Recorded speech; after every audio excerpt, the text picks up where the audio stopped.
Hey everybody, Quattro Sparks here. This is my 1986 Audi UR Quattro Turbo. I've had in storage. I've owned this for about 20 years and most of the time it's been in storage, so I thought about time to get it out really and try and do something to it. So I've just pulled it out after all them years.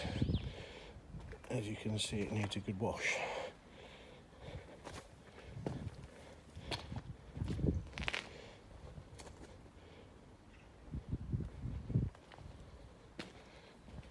So I'm going to get home and give it a bit of a clean up.